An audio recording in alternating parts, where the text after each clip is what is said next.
Yo, what's up? Welcome to Kind of Funny Games Daily for Tuesday, July 7th, 2020. I'm one of your hosts, Blessing Adeoye Jr., and joining me is Imran, the Don Khan. Happy late birthday. Thanks, Imran. It's been a couple of days. I just haven't seen you since then. I mean, honestly, I'm owning this month as my birthday month because I feel like my birthday is weirdly extended past the actual day because it started on Thursday and then Friday I celebrated by watching Hamilton, and then Saturday I had a birthday Zoom. Yesterday on PS Love You was brought up again that like I had a birthday celebration. I feel like we should just keep this birthday train going, make it last throughout July. I'm the opposite. I'm just not going to count 2020 towards my age because like it doesn't count. It's too weird. I will be 34 again next year and I'll be happy for it. For me, when it comes to 2020, at a certain point, I'm like, y'all, why don't we just make an agreement to just start 2021 like next week? Why do we have to live out the rest of this year? Why can't we just like start fresh? I know that fucks up seasons, but I feel like that's something we get used to, Yeah. Seasons have always sucked. I'm behind this 100%. Seasons are the worst. Go to hell, seasons. I mean, I agree. Bless you. There's no seasons here. That is true. Like I'm in a place now where I don't have to worry about seasons. I did come up in Illinois, and I grew up in Illinois, which has, I feel like, the extremes of all the seasons. Like summer is really hot in central Illinois, and then winter is just freezing cold. And it's the worst, and I absolutely hate it. So like, once again, who gives a fuck about seasons? Why do we care about them? I've never had 2021 next week. It's like low 60s today. Yeah. And it's like it's July now. Yeah. I have a weird I have a feeling it's going to get warm. I can see it. Just a feeling? Wait, what kind of feeling? Like it's in my is bones. your leg shaking? It's your bones. Yeah. My knee isn't hurting, you know what I mean? That usually signifies that it's about to be warm. Yep. And let's see, we're going to have a highs of 70. Which is San Francisco warm. That's warm. That's warm. Any warmer than that, and it's unbearably hot. Yeah. But like 70 is, I have to unzip my hoodie. That is the exactly, and that is like that is the ideal weather. You know what I'm talking about, Imran? 78, 75, 80 is uncomfortable. Yes, no good. absolutely. All our houses are sweating. It's like, I should have worn shorts when going outside today. That sucks today. But other than that, like the thing that bothers me about San Francisco weather is that it only rains in the winter, and then like when it rains in the winter, it rains all fucking winter. No, the weather, it rains all the time. If we get a week of nice weather, we're going to get like a week and a half of rain. It changes so constantly. It try to balances itself out. Oh, nice weather? Here's some shitty weather. The shitty weather. If I start introducing the show next week as welcome to Kind of Funny Games Daily for January 1st, 2021. Do you think people would have a problem with that? Do you think I could get away with it? Do you think like we would have pushback on that? You would get YouTube comments and be like, "Oh, Blessing doesn't even know what the date is." I mean, fair, Blessing. But I feel like I already get those comments, and so like I'm fine with that. I can live with that. I think the problem we're gonna have is that like I don't know if the bad is over. You know what I mean? And if we start calling it 2021, we're just going to have another bad year. I say we extend 2020 until everything goes back to normal. If 2020 takes a year and a half, okay, cool, because that was a shit year. You know what I mean? Honestly, I'm with you, Kevin. Think about it. Kevin's on to things. I kind of want to do the reverse of yours, Blessing, and just like when January 1st, 2021 rolls around, we just start calling it January 1st, 2020. Like we're rebooting the franchise. 2020 again. Yes. Yo, I think we're all like onto something here. Let's workshop this. Let's come back next episode. Me and Imran are probably gonna be on next week's at some point, and let's come back. Let's reconvene and let's figure out like where we're at and where our heads are at, because I think we're onto things. I like the idea of Kind of Funny 5.0. Fuck the Gregorian calendar. that's the new. We're not hiring anybody. We're just saying fuck the calendar. Yeah, I'm into it. Well, Imran, enough about the calendar in 2020 and in seasons and all that good stuff. Let's talk about our Ubisoft Forward predictions, Microsoft being interested in WB, and more, because this is Kind of Funny Games Daily, each and every weekday at 10 a.m. live right here on twitch.tv/kindoffunnygames. We run you through the nerdy news you need to know about. If you're watching live, you can correct us when we get stuff wrong by going to kindoffunny.com/you're-wrong. If you don't want to watch live, you can watch later on youtube.com/kindoffunnygames, roosterteeth.com, or you can listen later on podcast services around the globe by searching for Kind of Funny Games Daily. To be a part of the show, head to patreon.com/kindoffunnygames, where bronze members or above get to write in, and silver members or above get the show ad-free along with the exclusive daily post show. Housekeeping, every day this week, a new part of Andy's full playthrough of The Last of Us Part 2 will post at 3 p.m. Pacific time on youtube.com/kindoffunnygames. So tune in, watch Andy get all scared of the clickers and the bloaters and the shamblers and the other humans in the game that are also kind of scary a little bit. And so tune into that. I'm sure it's going to be a good time. I believe today will be part 2 because that started yesterday, and I believe that will wrap up Saturday if math works out. Is this copy of Last of Us 2 as haunted as his copy of Last of Us 1? Was this copy of Last of Us 1 haunted? Oh, Did you're you talking not about the Ellie see- clip. Yeah, the Ellie clip. The infamous Ellie clip. God, That is like, legitimately, I would have turned off that game and been like, no, fuck this. Clearly, I shouldn't be playing this. Off. like Naughty Dog went the extra mile, man. This PS5 is wild. They're doing some PS5 shit here. This is why Mark's turning these pictures of your ears, so you can he can tell when you're hearing things, and then the game will respond in kind. There's only one way to find out how haunted Last of Us Part 2 is for Andy, and that's by tuning into youtube.com/kindoffunnygames and watching really his good. full playthrough. That was good. Thank you, Kevin. Thank you to our Patreon producers, Mohammed and Blackjack. Today we're brought to you by Quip, Klarna, and Hims, but I'll tell you about that later. For now, let's begin with what is, and forever will be, the Rope Report. Time for some news. We have 4 stories today. Baker's Dozen. Starting with our number 1, what can we expect at Ubisoft Forward? This is from Joe Skrebels at IGN. Ubisoft has revealed a little more of the lineup for Ubisoft Forward, the French publisher's digital summer keynote, and will offer a free PC copy of Watch Dogs 2 to all those who tune in. On Sunday, July 12th, a pre-show stream will begin at 11 a.m. Pacific, and that will include Trackmania gameplay, news on Ghost Recon Breakpoint's AI teammates, new Just Dance 2020 details, a deep dive into an Easter egg in The Division 2, and more. The main show will follow an hour later with new details on Assassin's Creed Valhalla, Watch Dogs Legion, Hyperscape, and a few surprises. Many are hoping to see Far Cry 6 and a new Splinter Cell game become one of those surprises. Imran, I'm very excited for this Ubisoft Forward thing, and here's the thing. I feel like we all kind of know what to expect from a Ubisoft E3-ish, I guess, summer press conference. Mm-hmm. What I want to do with you, Imran, is I want to talk about our expectations and also our predictions. I've written out a list of things, a list of possibilities. I want to go through them one by one and talk about where you and I are at as far as predictions. And what I want to do also, because we did this last time, and honestly, it kind of fucked us last time, but I want to give him another chance. The Nano Biologist. I know you listen to the show daily. I know that you're on point when it comes to the you're wrongs. I need you to be on point again, because me and Greg did our predictions thing for, I think, the PlayStation 5 event, and Nano Biologist did his job. Did he do a good job? I'm going to leave that up to the audience. I'm calling upon you again. This is your chance to redeem yourself, Nano Biologist. So, Nano Biologist, I need you to keep score on me and Imran's predictions here for the Ubisoft Forward event. Imran, before we even get into into the prompts I have here, what are your expectations for the event? Are you excited about it? Not super, honestly. Like, maybe it's just a result of like the weird fatigued E3 season we have, but I keep forgetting this is a thing until like someone actively mentions it. And a part of it is also the weird year Ubisoft has had of the delaying a bunch of their games. That games are supposed to be out months ago are now going to be in the show. So I don't it would be cool to see Far Cry 6, but I don't know that's going to be like the main thing that gets me excited for this. So hopefully they have some big things to pull out. I wonder, and I'm going to ask you, Bless, because it's not on the list. Do you think that they are going to acknowledge the shitstorm about the harassment and like all that stuff at all? No, I don't think you do that. I honestly, is this the first prediction? Oh, I don't even know if this should be a prediction, but I mean, it could be, honestly. Like, I don't think they would, because I think they I don't know. This is an interesting proposition, because I do expect them to acknowledge COVID is the thing. I'm trying to put the pieces together in my mind of like, do you come out and acknowledge like the situation with COVID-19 and how like, hey, yeah, we're putting this together from home because of that, obviously.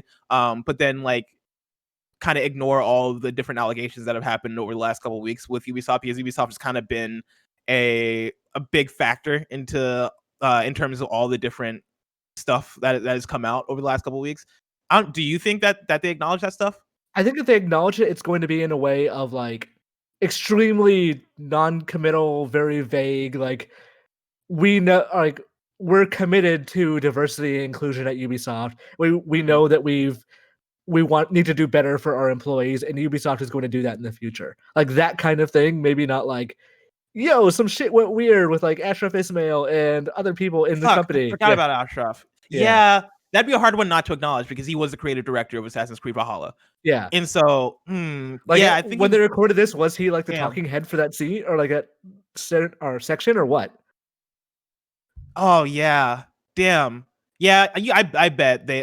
Now that I'm thinking about that specifically, and some of their other higher up figures that have stepped down because of all this stuff, I do think they mention it. I think it'll be somewhat passively, kind of like what you're saying. We promote an inclusive, culture here at Ubisoft, and whatever follows that, right? Like whatever the action that follows that is, like, hey, because of that, like we want you to know that we're taking these steps in order to, make sure that our environment here, remains inclusive and continues to progress in terms of making it a good environment for everybody to work in and all that stuff. I think they do acknowledge it to some extent, but I'm curious to see like how much they acknowledge it though. Yeah, there's pretty much no good way to handle that situation except just make it better, and they can't do that in a video, so we'll see what they do. Yeah, I'm excited for this event, but like not any more so than I've been excited for Ubisoft events in the past. Like I think Ubisoft in general tends to have a good selection of games, and this year in particular I think is kind of weird because like what you said, right? Watch Dogs Legion was supposed to come out earlier this year. Gods and Monsters was supposed to come out earlier this year. Ghost Recon, or not Ghost Recon, Tom Clancy's Rainbow Six Quarantine. Like I don't know if that was supposed to come out earlier this year, but that's the thing that's probably kind of in limbo right now. And we'll get to that. Definitely get the name change for sure. Yeah, and so like this year more so than others, more so than past years, I feel like is interesting because do we get much new stuff compared to stuff that we've already seen? That said, I kind of put Ubisoft in a similar bucket as EA, but more exciting than EA, because EA, we know what we're going to get from EA year after year when it comes to these summer press events. We know we're going to get sports. We know we're probably going to get a Star Wars thing. And we're probably going to get some mobile stuff and like one or two other things. We're also going to get the EA originals. Like we know what an EA press conference looks like. And it's very hard for them to come out and shock us and make us surprised about anything because we know what EA is.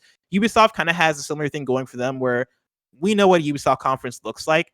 But like, it's kind of in how they frame that stuff and how they present the things that we kind of already know in ways that make us go, oh snap, all right, cool, like a new Ghost Recon game, but it's this different thing. All right, I'm in. Or like, hey, here's this new Division game, but it's in Miami now for some reason. It's like, okay, cool. Like if they come out and do stuff like that, then it can be exciting. But I think that's the thing I'm looking forward to the most, is seeing like, okay, what is Ubisoft's version of 2021 going to look like, / 2022, or the near future going to look like, compared to like these last recent years.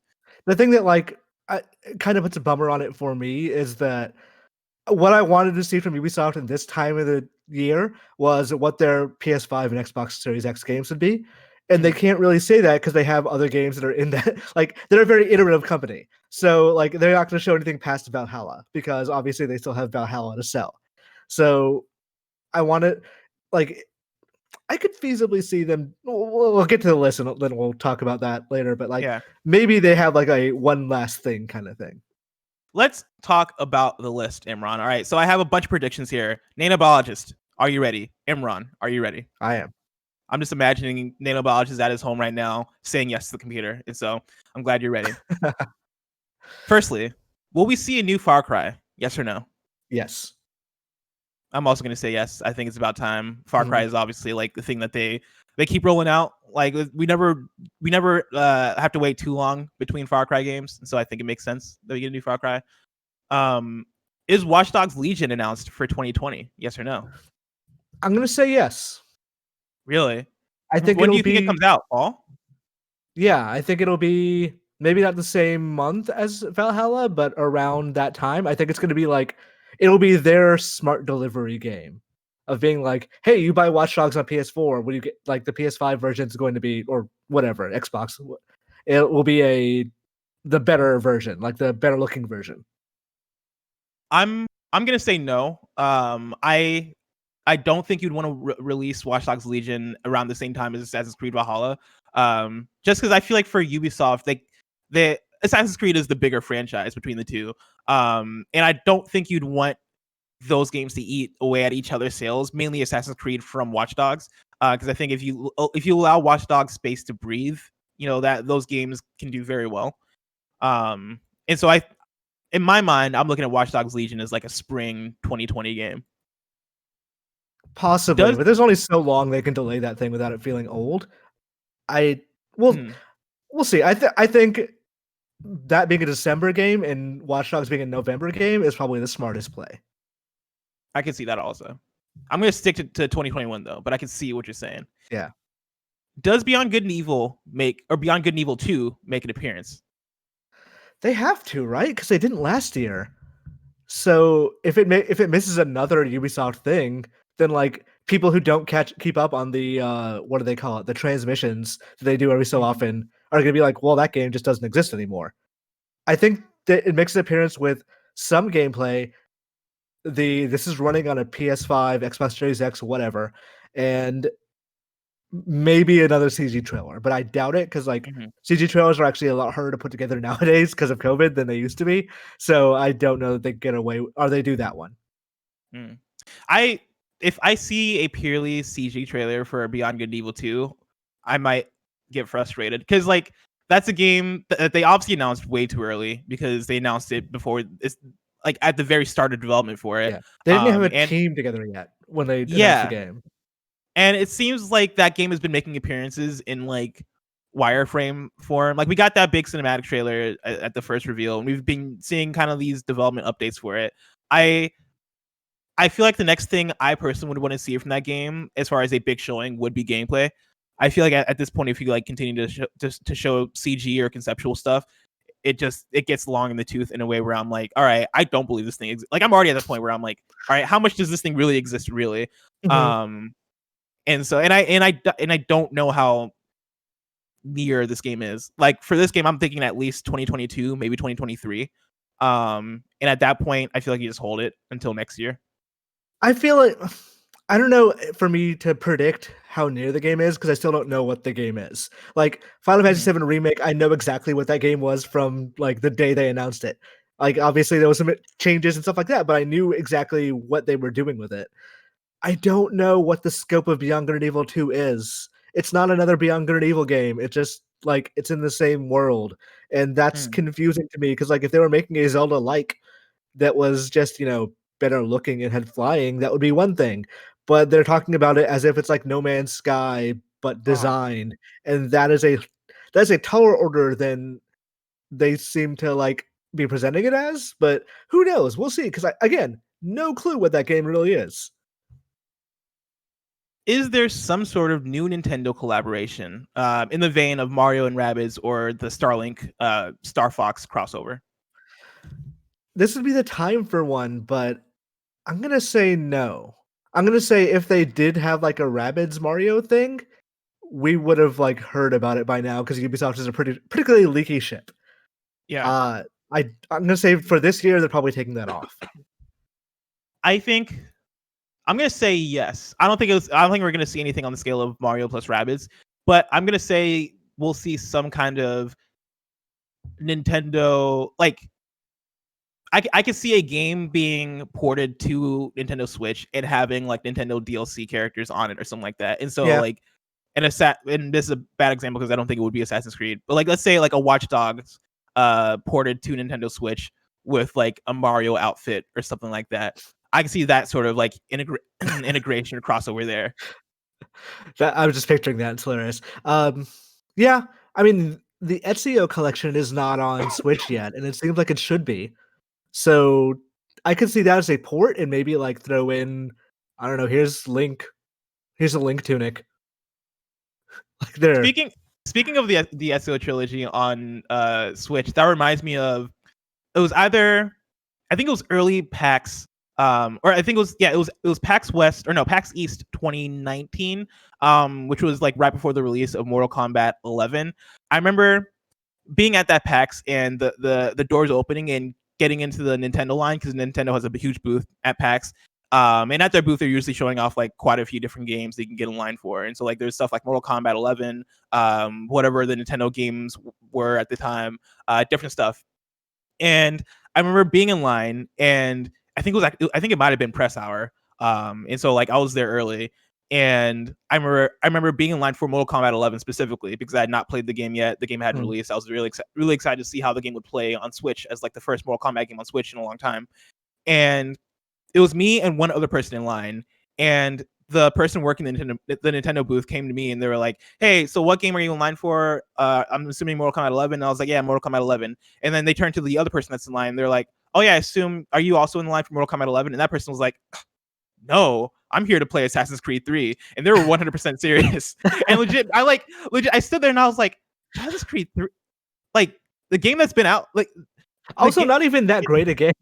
Yeah, again, the Assassin's Creed that I hear most people hate on, like that's the game you're in line for to play at the Nintendo booth at PAX. It was like a mind blowing moment for me that I still think back to and appreciate. I remember being shout out to that person. I remember being at a PSX one year. Like I think it was the last PSX, and Battlefront 2 was already out and fairly maligned by that point. And I remember seeing just a big ass line for people to stand in line to play Battlefront 2. And I was very confused because they were a bunch of unreleased games at that show and people were in line to play a game that was out and most people didn't like at the time, and you couldn't carry any progress to your actual account. So people be weird at game demos, I guess. Do we see a new Splinter Cell? No. I'm gonna say no. I want to say yes, but I gotta say no. Like I don't think we're gonna see it yet. I feel like if a new Splinter Cell were to happen, it would have leaked by now. Like I don't think there's any way that game is going to be announced at a Ubisoft conference and it doesn't get leaked beforehand. I think the problem with Splinter Cell is the same problem they had with Prince of Persia. I mean, a little bit different because they don't totally own Prince of Persia. But with Splinter Cell, they don't know what a new game would look like besides Splinter Cell plus prettier. And if you're gonna do that, might as well make a new Ghost Recon. Like, yeah, because that game will sell better. So I think that's where they're stuck. So I bet you that there's a dozen or more Splinter Cell prototypes floating around at Ubisoft, but no one's hit something that's been like, okay, yeah, greenlight that and release it. Because the opportunity cost of Splinter Cell is too great when you could release something that will sell better. I can see that. Yeah, that makes sense. Does Skull and Bones make an appearance? No. Yeah, I'm also going to say no. I think that game still exists. But about a year and a half ago, the creative director left. So when a creative director leaves, like that means the project is either A, in extreme trouble, or B, has been completely turned upside its head. Mm-hmm. So whatever Skull and Bones is now, I don't think they're ready to show it. I imagine like they'll still stick to, like, you can't call it Skull and Bones and not be a pirate game, but I don't think it's ready for prime time yet. Maybe a CG trailer, maybe. Yeah, I'd be shocked if Skull and Bones ever came out. That's kind of where I'm at. I feel like that's one of those games where when it was announced, I didn't see much excitement for it, and I feel like if that's a game that's in trouble, at a certain point, as Ubisoft, feel like you go like, all right, is this really worth it? Like, do we really want to break our backs over trying to get this game to the finish line when there's other games that have come out that are also piratey games that people seem to flock to and have communities, and we have other games that people like our pirate mechanics in. We can't get this one to work. Let's just scrap it. That's kind of where I think they might be at. They're great at games as a service, so I'd be shocked if they didn't like rework that game into a more, not exactly like, you know what I mean when I use the example Rainbow Six Siege, like a game that they support as a games as a service for and trying to make it work. I think that'll be what Skull and Bones actually ends up being. But yeah, I don't see that existing thing that we've seen is probably just like thrown in the trash by now. Yeah. Does Gods and Monsters make an appearance? Yes. Because that game is good. Yes. Yeah, it's fairly soon, and they, I think, need to show something after that Stadia leak. So this could be like, yeah, this game, here this is. Like, this is what we have for it. they did a good job of showing it, because I remember before that game was shown, I talked to some Ubisoft people, and they're like, "We're really afraid of showing this game because everyone's just going to accuse us of ripping off Breath of the Wild." And then they showed it. People were like, "Hey, this is just like Breath of the Wild. That's cool." So I think if they lean into that a little bit and they start showing like, here's what makes this game fun and unique, then yeah, this is a good time to do that. Bonus question: do you think it gets a release window? I think so. I think it'll say. I'd actually not be shocked if that game is very soon. I wouldn't be shocked if it were like October. Really? Yeah, but I could also see it just to being like show a trailer, then 2021 fades in or whatever, because like maybe they're working on a next gen version as well. But I mean, they would be crazy not to do that. So yeah, I could see it being either very soon or next year. So I'm gonna say like yes, it does make an appearance, and then I think it's 2021. Especially given there were recent reports about them kind of having to start over in some aspects with the game, and like this is a game that was supposed to come out in like February, and so they're probably like very far along with it. But it seems like there are certain things that just weren't working and that they needed to overhaul. They had that whole Stadia leak with the game where people were able to play it for like 30 minutes or whatever. I think we get gameplay, and I think like I think the gameplay trailer ends with 2021. I think that'd be the easiest and most simplest thing for them to do. Yeah, I mean, part of the problem with those delays and like COVID and all that is that they do probably have games ready that they're just gonna like hold on to for a little bit because you don't want to pack a schedule too much. So we'll see what they end up doing. But yeah, I could easily see Gods and Monsters being one of those games that could be moved anywhere. Do we get a Just Dance number? Yes. And then I'm personally gonna say no, but there's also a bonus question if you want an extra point, Imran. If yes, do we get a celebrity appearance? Define celebrity. It'll be like a dancer. What they're gonna do, like they're not gonna be able to resist the thing of like showing a bunch of people on Zoom dancing. Oh, that's genius. Yeah, it's gonna be like actually genius. They'll play like the Just Dance music, and they'll have like their employees and dancers and all that like in front of their webcams doing like their own individual dance moves and like pull out and it shows everyone doing it. It'll be like Just Dance 2021 online or whatever. That would make a lot of sense. I'm still gonna say no as far as like if I think there'll be a dance number just because it's like the work from home thing. But I think if they were to do a dance number, that Zoom idea would be the genius way to do it. Do we see a new Rayman game? I don't know. I feel like it's time for one. But on the other hand, Michelle Ancel is working on Beyond Good and Evil and maybe Wild still. So nobody's working on Wild. Somebody has. I refuse to believe. That thing is. I mean, they never officially canceled Agent either. And I know Wild is like more recent than Agent, but still, there's no way. If I see Wild at this Ubisoft press conference, well, it's not a Ubisoft game; it's a Sony game. Oh, that's a good point too. Yeah. But it's developed by Ubisoft, though, right? No, it's just Michel Ancel is the only. He's technically a freelancer. He does not work for Ubisoft. I think he left after. God, there was a game he worked on that he was not happy about. Maybe it was Beyond Good and Evil, but he's been contracting with them since then. So, as for a new Rayman game, my heart says yes, my brain says no. Yeah, I'm kind of there with you. I'm gonna. Well, you know what? To be different. Because this is supposed to be competition. I'm gonna say yes. I'm gonna take a shot. I'm gonna go for it. I'm not gonna throw away my shot because I've been listening to so much Hamilton. I'm gonna say yes. We see a new Rayman game. Do we see Rainbow Six Quarantine? And if yes, is there a name change? I don't know about the first question, but if we do see it, then yes, there absolutely will be. I'm gonna say no for the first question. I don't think they show it because like they're just going to be more hyper. Rainbow Six Siege is doing really well. Like, there's no reason to show off that new game right now, especially in a time where it comes off as real dark to show it right now. Yeah, I'm with you there. So I'm also going to say no, we don't see Rainbow Six Quarantine. But I do think when we do see it, yes, they do change the name. Oh, yeah, I agree with that. I think 100% they're going to change the name whenever that thing actually is ready to be shown. Is Roller Champions out now? I think it's either out now or it's a Game Awards out now. It's one of those two things. So I'm going to say, let's say yes for this one. Let's vary it up. I'm also gonna say yes. I think Religion. I think the last time I checked, when I looked that game up, it just said 2020. And for that type of game, I feel like that's the kind of game you just want to get into people's hands. And so I think an out now would be the perfect way to just get that thing in people's hands and have people try it out and have fun with it. I think an out now conflicts too much with what's it called, hyperspace. Of like you don't want to run. Hyperscape. Hyperscape, that's it. You don't want to run two of those games at the same time, especially when they're both just beginning. Like, let's stagger a little bit and like let that game come later. But I think they show it, but we'll see.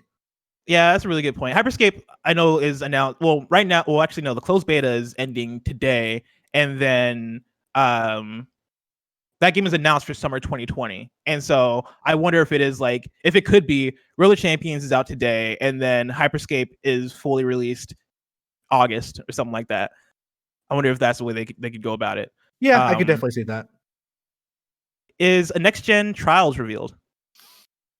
I never know when Trials games are revealed. They just happen to exist. Like you walk into a Ubisoft event and there's like, oh, there's a new Trials. Cool. Not right now. I think they wait a little bit for a next gen. I think maybe a new Trials is revealed, but a next gen exclusive Trials may take a while. I guess I could see that. I don't think we'll get Trials. The Trials Rising just came out, I feel like, very recently. I think like last year. That's the thing. I have no idea when Trials games are out. They just exist. They pop onto shops and be like, oh, cool, new Trials. Play that. Yeah. I get really excited for Trials games. And so like I feel like it's just too soon. I feel like a new Trials reveal would probably be like a year or two away. Do we see the words For Honor 2? No. No. I think For Honor 1 is still doing okay for them. If they're going to do a For Honor 2, they should just wait till it'll be a next-gen exclusive game, and that would wait for platforms to like bulk up a little bit. So to clarify, I think For Honor 2 is being worked on in some form, but I don't think they would say the name here.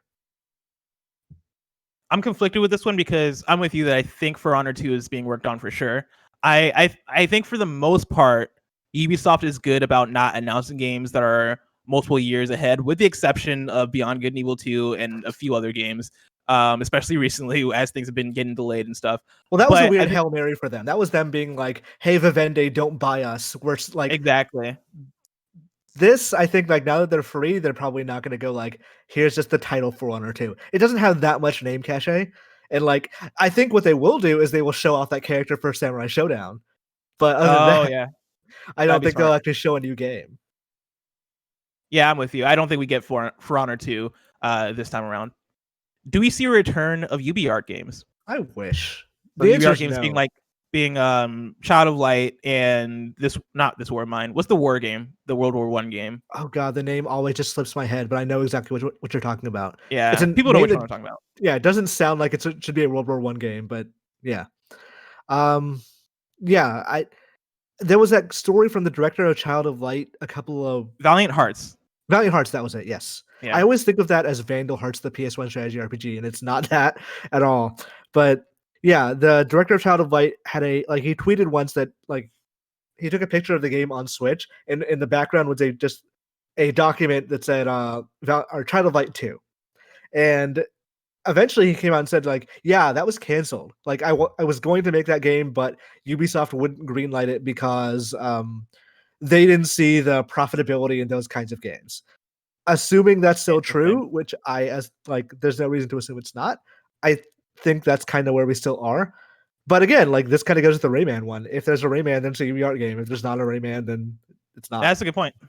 I don't think we'll see the return of UbiArt games. I think we saw them stop for a reason. I think I read an article recently that was about how the UbiArt engine that is the engine that is used to power games like Rayman and Valiant Hearts and the other UbiArt games was kind of difficult to use. And so like that being the case, I could see them easily like sunsetting it because of that. But yeah, that then makes me curious on what a return of Rayman could look like if like Rayman is being built in a different engine or something like that. But yeah, with all that being the case, I don't think we see the return of UbiArt games. Though I would like them to do something akin to EA Originals, like a UB Original program where it is them funding smaller titles or more unique titles. I think it'd be really exciting. Yeah, that would be a smart idea. But I think what usually happens is like they see a good indie game they like, and they usually just like incorporate that indie game into one of their games, as like the Assassin's Creed multiplayer and stuff like that. It's less about them finding something neat for them to publish, and more about them like, this would be good for us. Do we see more or less than 7 minutes of Assassin's Creed Valhalla gameplay? I'm gonna say less at the show, but a larger YouTube video available immediately after. I agree. I think we'll see less than 7 minutes. But yeah, I think they will upload something to the Assassin's Creed account or to the Ubisoft account that is a more extended gameplay look. I think we will get maybe like 6 minutes. I think that's kind of where my cutoff is in terms of me watching gameplay for a game and being like, all right, that's enough. I think 6 minutes is that hard cutoff. I think 15 minutes for me is like the most of like, okay, like a state of play kind of thing, focusing on one game. Like, okay, yeah, that's cool. We don't need more than this, but like they have other games to show, so they're not going to just focus on Valhalla. And then last one, how many new reveals do we see? And when I say new reveal, I'm going to say like new like full game reveals. Is this a closest without going over kind of thing? Yeah, let's do Price is Right rules. And so closest without going over. New reveals as in like full ass new games. I'm going to say 3. Damn, that was the one I was gonna say. I'm gonna say 4. I'm gonna say 4. 4, okay. So it has to be 3 for me to win. So yeah, you have to get exactly 3, and if it's above 4, then I get it. So yeah, Nano Biologist, that's up to you to tally up. Let us know who wins. You can tag me in a tweet if you like post it somewhere. Let me know. But do you have any last predictions or guesses at what we might see? I mean, Far Cry is the obvious example. If there was a thing I was just sort of straight up wishing for, I think I would show a new Prince of Persia. It doesn't even have to be like good. I just want to see it. Yeah, that would make a lot of sense. Do you think we ever see a new Prince of Persia like within the next few years? No, because I mentioned before, like they don't own the Prince of Persia license completely. Jordan Mechner owns like half of it, so I could see them just being like, "Why would we do that when we have Assassin's Creed?" But I don't know. Maybe there's someone at Ubisoft pushing for that sort of thing that will see like a new 2D game or a new 3D game or something that's just cool and fun and was maybe at one point a more linear Assassin's Creed and then decided to make it a Prince of Persia. But yeah, who knows? Well, Imran, speaking of IP ownership, story number 2, Microsoft is interested in WB Games. This is from Jeremy Winslow at GameSpot. Last month, Warner Brothers Interactive Entertainment's parent company, AT&T, announced intentions to sell off Warner Media's gaming division. A new report suggests that Microsoft has expressed interest in purchasing WB Games, though a sale has yet to be confirmed. According to business news publication The Information, quote, 2 people familiar with the situation said Microsoft might be looking to scoop up WB Games, the studio responsible for publishing games like Batman Arkham Knight, Middle Earth Shadow of War, Mortal Kombat 11, and others. A sale isn't imminent, according to the people, as AT&T is still weighing how to handle its $154 billion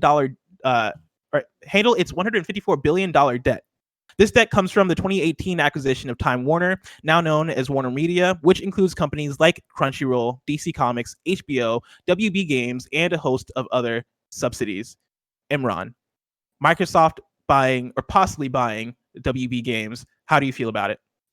It actually makes a lot of sense from their perspective because it is immediate beef up to their total first-party studios.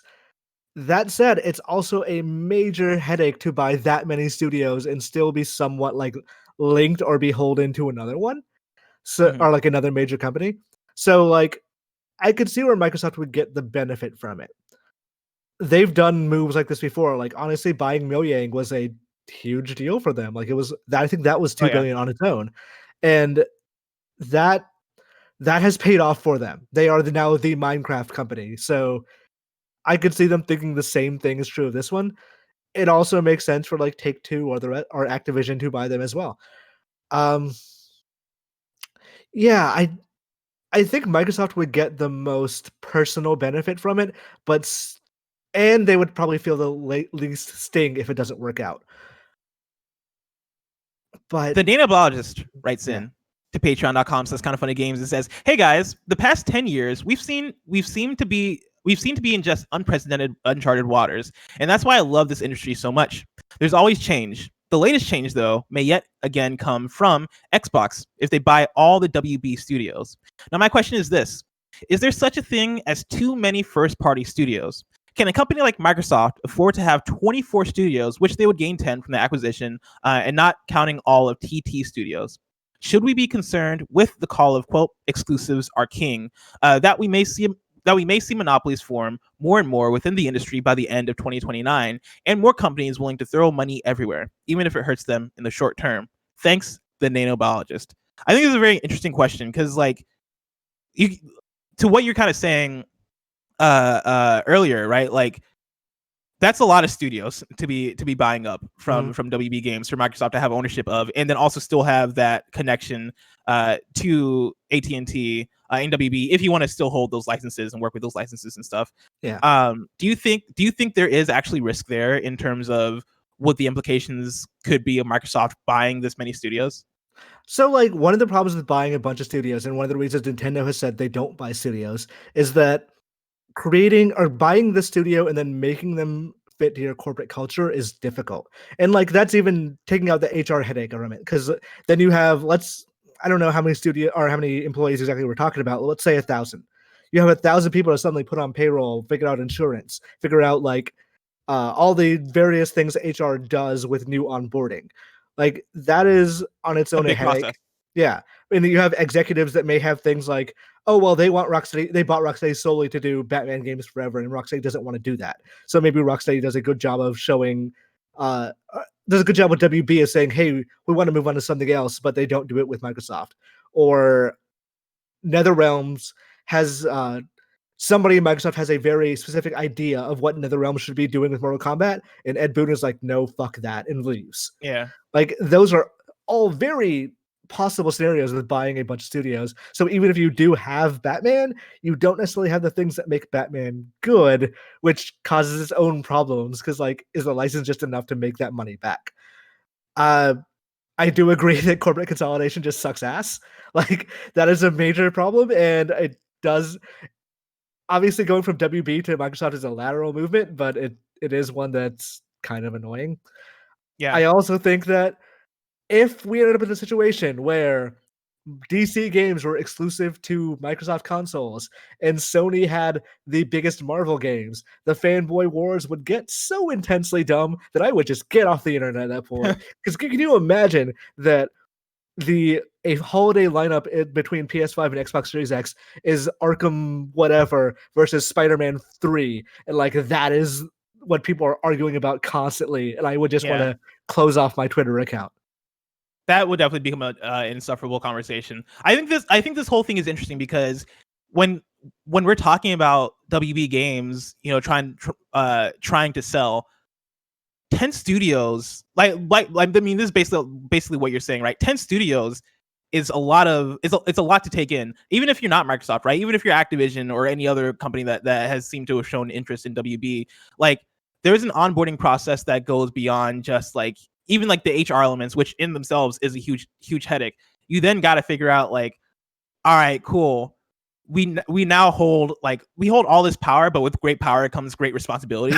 You know, it's kind of that thing to bring it back to the Marvel thing.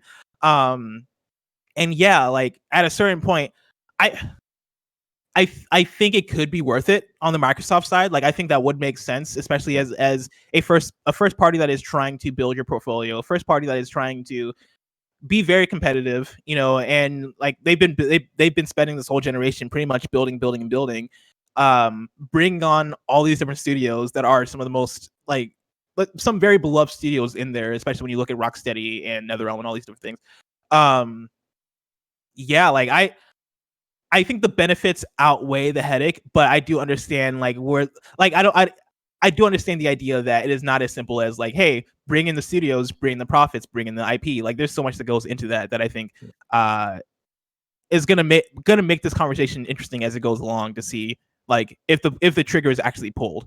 Yeah, like the ideal scenario, honestly, is like someone buys them and just like, hey, you guys are doing good, do your thing, and like just kind of leads them to that. But there's not a lot of precedent for that in the video game industry of buying that, like spending that much and not changing the culture at least somewhat. Sometimes that works out, like in the case of Microsoft and Mojang.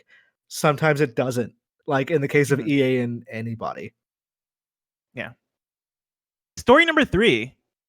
Kingdoms of Amalur's remaster has finally been revealed. This is from Fraser Brown at PC Gamer. Kingdoms of Amalur, the ginormous 2012 RPG, is getting a makeover. The cat was let out of the bag, as it so often is, by a listing on the Microsoft Store in June. It had an August release date then, but with the official announcement today, that's been pushed back to September. This remastered version sports a new and terrible name, and this is the article. This is me. I like the name. Kingdoms of Amalur: Re-Reckoning, as well as reworked visuals, gameplay, and some brand new stuff that you won't have seen before. The big surprise is a new expansion, Fatesworn. THQ Nordic's not spilling the beans yet, but it's coming in 2021. You'll be able to return to Amalur in the remaster, however, in September 8th, 2020. Imran, does this excite you? Kinda. Like just a remaster probably wouldn't have done that much for me, because I liked Amalur a lot, actually. I thought the ending of that game was real dumb, because it basically, like, literally you're just running through an area while someone exposits the story to you. But I like that game quite a bit as a action RPG. I don't know that I would ever replay it, because honestly it was a fairly long game. It's interesting to me that they made an expansion, and also that expansion isn't coming with the game. It's coming later. So It's weird to me they're not just delaying the game to release it with it. So maybe it's a fairly like meaty expansion. Maybe it's pretty interesting, but that is curious. I think as far as THQ names or remaster names go, this is not the worst one. There's been way worse. Yeah, there's been worse. Like remastered. Remastered is the worst one. Are we calling Greg Miller? Yes, we are. Blessing Adeoye Jr. Host of PSLU XOXO, Greg Miller. How are you doing today? I'm great. How are you? I'm doing pretty good. I don't know if you're watching the show, but we just came up on the Kingdoms of Amalur story, and I want to get your take on the remaster finally being announced, it finally being official, and it coming out on September 8th, but then also this Fatesworn expansion that's coming in 2021. Well, I have lots of feelings, right? Because I thought originally this was coming out in August, and I was like, that's perfect. That's great. There's my August game. But then for it to be in September now, and right around Avengers time, that's trouble. I got a lot of Avengers to play. That's good point. I'm obviously excited for Kingdoms of Amalur. Maybe it's just, a different kind of game. It's my long-form game. But it doesn't matter. It's coming out. That's great. That's what I want. I'm glad they're adding new stuff to it. And so then to get your question of this Face Dawn stuff, like, hell yeah, let's go, brother. You know what I mean? Like, that. The Kingdoms of Amalur had a bunch of good DLC when it originally came out. It had this whole pirate thing. And you might not remember this. But it didn't have trophies at the time that it got released. It was a big problem, and then they put them in later, but it didn't work right and all this stuff. So I'm excited to get in and get a bunch of trophies in general, let alone have brand new DLC and see what they're thinking about. You gonna platinum it? No, I don't know. Let's not get ahead of ourselves. We worked a long time ago. That list got to be very specific if I'm going to platinum. All right. Thank you for your input, Greg. All right. I'll see you later. Have a good day.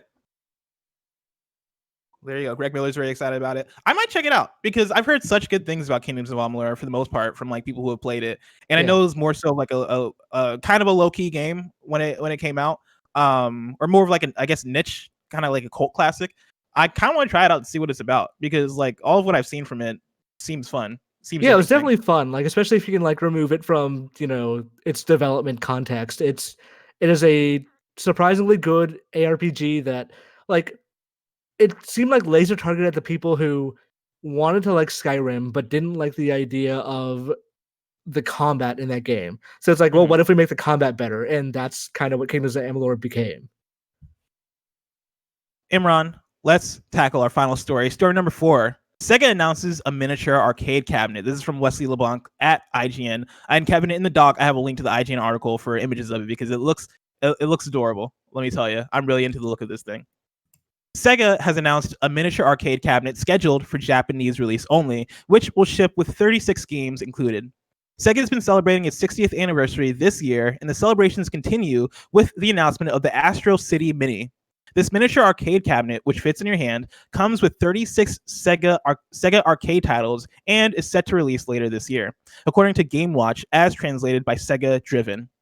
As for what games to expect on the device, Sega has announced just 10 of the 3 dozen games expected to ship with it. Alien Syndrome, Alien Storm, Altered Beast, Columns 2, Dark Edge, Fantasy Zone, Golden Axe Revenge of Death Adder, Tant R, and Virtual Fighter. It's unknown if more titles or the entire selection will be announced before the cabinet is released. The cabinet is an off-white color and features a bright green 8-way joystick and 6 arcade buttons on a black background. You can check out what the mini system looks like below. And by below, I mean on the video. It actually is below us on the video, which is cool. Oh, yeah, actually, yeah, that actually works out perfectly. Are you into this? Is this something that speaks to you at all? The mini arcade cabinet thing is always like a cute novelty, but I don't actually ever want to use one. Mm-hmm. This is something I'd really be excited to go over to somebody's house and they own it. I'm not gonna buy it myself, but like I want to tinker around with it. I want to like hold it.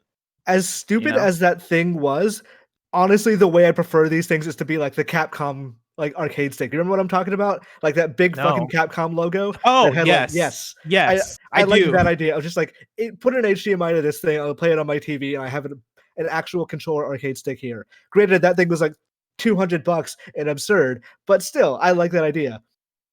I would want to see a full games list before I did that. Honestly, like I'd rather have a mini Dreamcast at this point. Just give me a mini Dreamcast. Like a Dreamcast Classic, whatever, or even it's that controller collection. Though. That controller is doing too much. I feel like that's the same reason we haven't seen the N64 Classic either. It's just because like at a certain point, controllers just became unwieldy, especially during that generation or those 2 generations. Yeah, Sega has a very big legacy they could leverage however they want to. Definitely. I would really like it if they did it in a more comprehensive way that covered their entire history instead of just like a couple of things from mid-90s and earlier. Imran, I'm really excited to see what the future of Sega mini consoles might be, and mini consoles in general, because I like this fad. I hope this fad never goes away, because I think it's kind of stupid that like it's stupid, but also cool, like also awesome.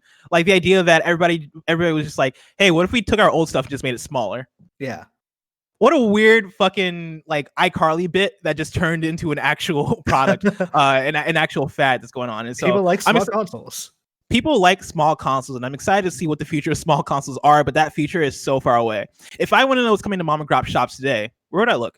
The official list of upcoming software across each and every platform is listed by the Kind of Funny Games Daily Show host each and every weekday. Yeah.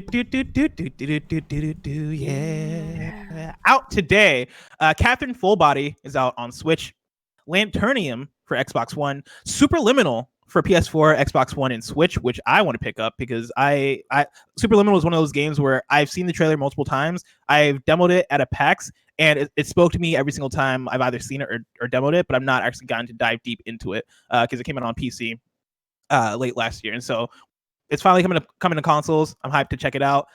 If you're into first-person perspective-based puzzle games, I suggest you check out the trailer because it's pretty cool.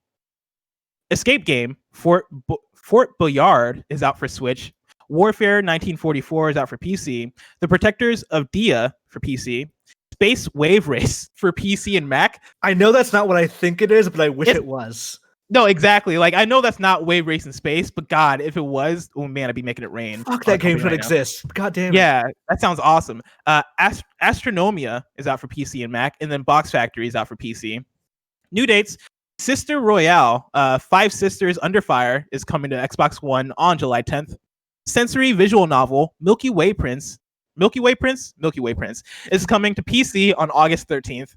Mafia Definitive Edition has been delayed from August 28th to September 25th. Halo 3 is coming to Master Chief Collection for PC on July 14th. And then Kingdoms of Amalur Re-Reckoning is scheduled for release September 8th, 2020 on PC, PS4, and Xbox One. Now it's time for Reader Mail. You can write into patreon.com/kindoffunnygames where you can get the show ad-free. And speaking of ads, this episode of Kind of Funny Games Daily is brought to you by Quip.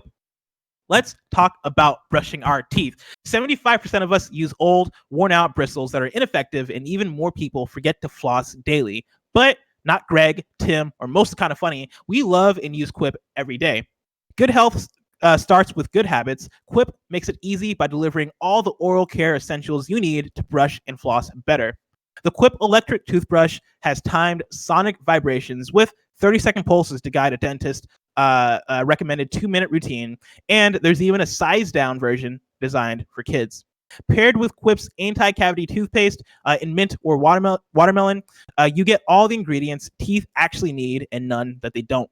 Quip also has an eco-friendly refillable floss with a dispenser you keep for life and expanding string that helps to clean in between. Quip brush heads, toothpaste, and floss refills are automatically delivered on a dentist-recommended schedule every 3 months for just $5 each. A friendly reminder when it's time for a refresh and to stay committed to your oral health. And shipping is free. If you go to getquip.com/games right now, you'll get your first refill free. That's your first refill free at getquip.com/games, spelt GETQUIP.com/games. Quip, the good habits company. We're also brought to you by Klarna.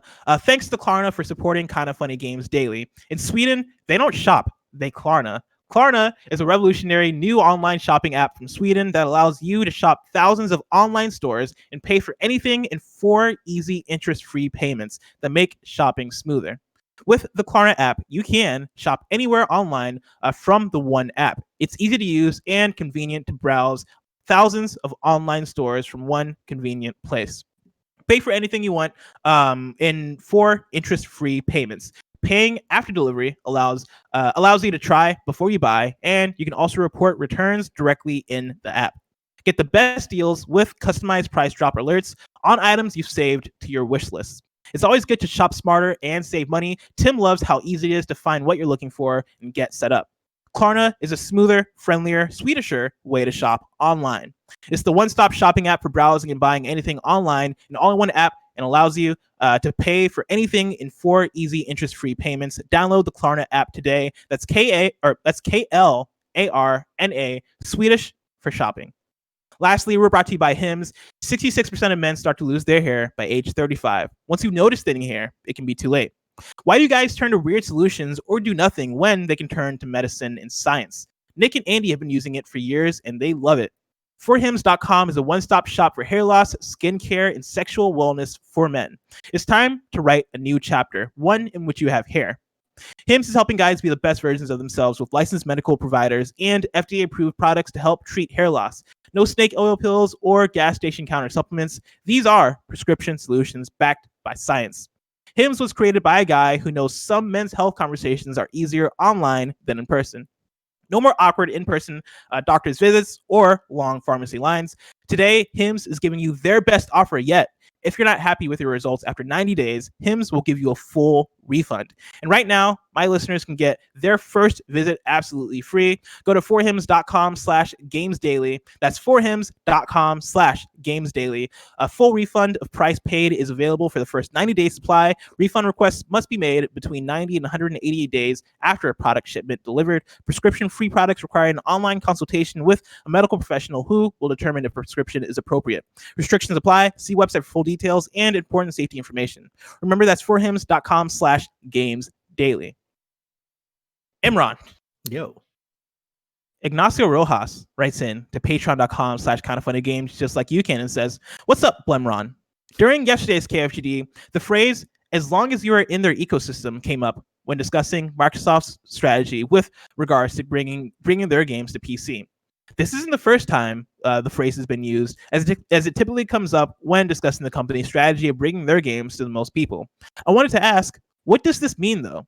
What is Microsoft gaining from you being in their ecosystem, other than just the sale of the game?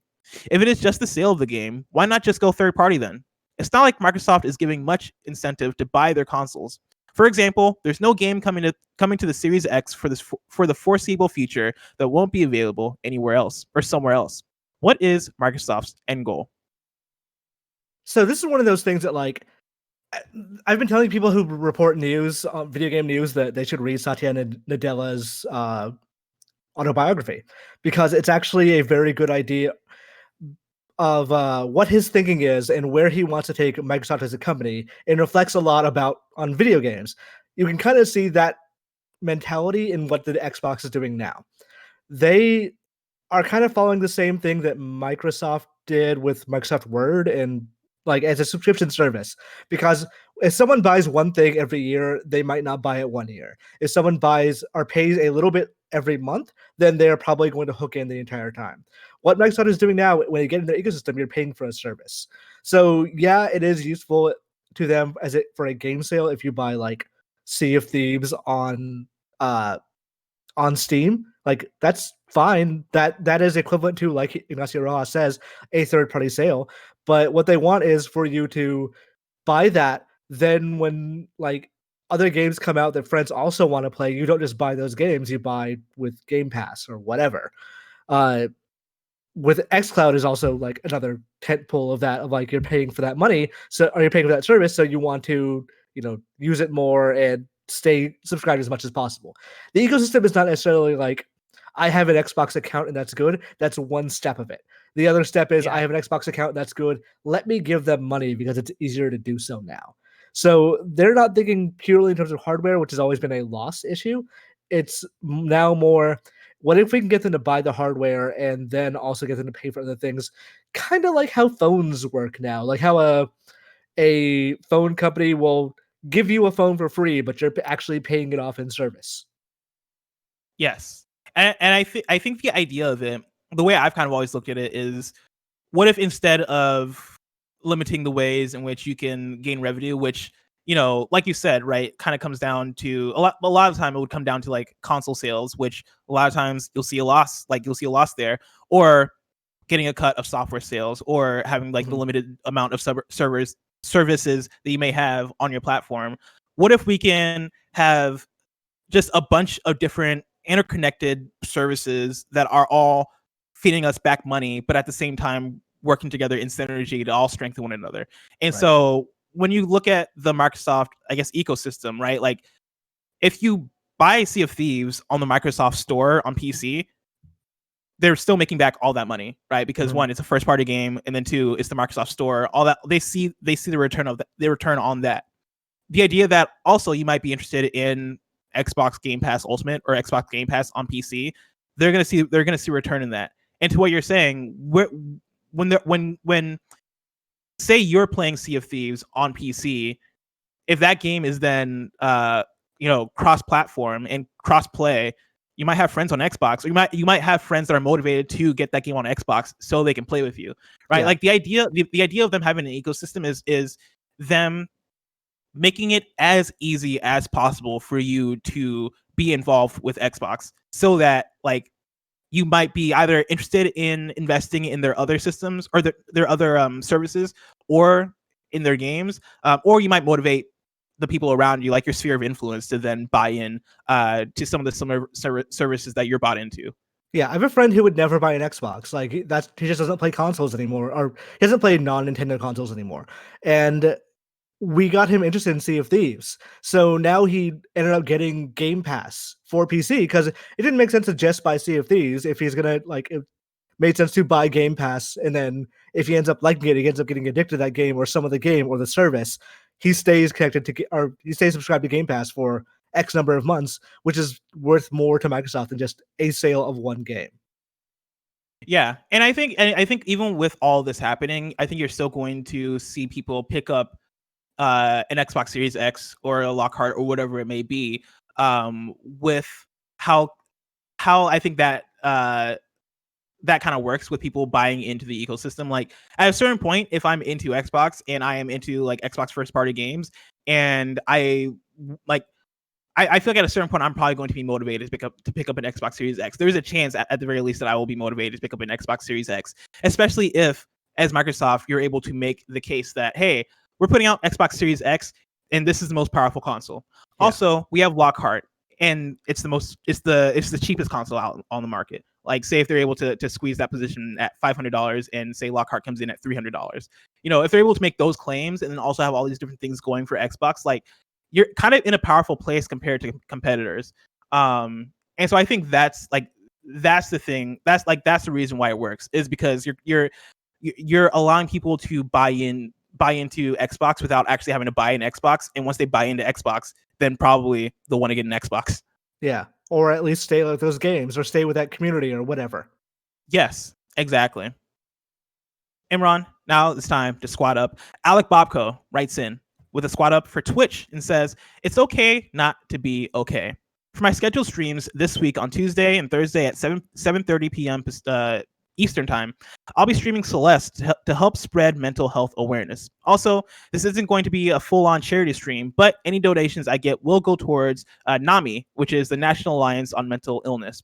Can't wait to see you all there. If you want to check out Alec Bobko's Twitch stream happening 7:30 p.m. on Thursday, you can follow them albob875. That's twitch.tv/albob875. Now it's time for kindafunny.com/you're wrong. We write in, let us know what we got wrong as we got it wrong. Let's see here. Frankfurter says Agent was going to be developed by Rockstar, which I don't think we got wrong. Yeah, I think we didn't say Yeah. We're saying it in context of Ubisoft, but like, I think people knew what we meant. Yeah. People are telling me that Valiant Hearts, of course, is the World War I Ubisoft game, which we corrected on the fly. Skyrim on Switch getting a kick really, yeah. Nano Biologist writes in with breaking news that I almost included into the show, but I didn't know if it was big enough news to include in the show. But I'll say it here. Microsoft's lead business developer, Peggy Johnson, is joining Magic Leap, a developer of AR glasses and interactivity, as their CEO. And so I highly recommend people go to gamesindustry.biz because they had a write-up on it if you want to learn more about that news. And that seems to be it. Yeah. We didn't get a whole lot wrong. We're great. Yeah. I'm like staring at it because I'm surprised that we didn't get more wrong, because I feel like we talked about a lot on this episode. But hey, that's what happens, man. When you get the blessed Imran connection, we get the facts straight. My new thing is maybe to say one thing wrong and see if anyone calls it out. Ooh, did you do that this episode? I didn't do it this episode. We'll see in the future. If I announce it, then people are going to know. Tomorrow's hosts are Greg and Gary Witta for Witta Wednesday. And of course, this has been Kinda Funny Games Daily, each and every weekday at 10 a.m. live right here on twitch.tv/KindaFunnyGames. We run you through the nerdy news you need to know about. We have a Patreon post show for those that are subbed at the silver level of patreon.com/KindaFunnyGames. So stick around for that. Otherwise, until next time, Game Daily.